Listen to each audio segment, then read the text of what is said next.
Сами по себе слова «бог», «сатана», «рай» и «ад» обозначают универсальные силы и принципы, имеющие один и тот же смысл, вне зависимости от времени и культуры. Таким образом, атеист мог бы заменить термин «бог» на «жизнь» или «вселенную», а индуист — подобрать соответствующие имена из своего пантеона.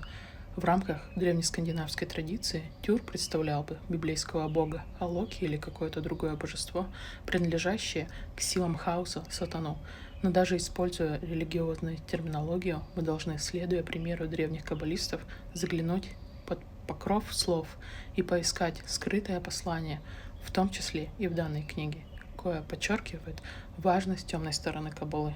Кто-то из читателей, возможно, смутится сложным описанием клифот и динамической части Каббалы.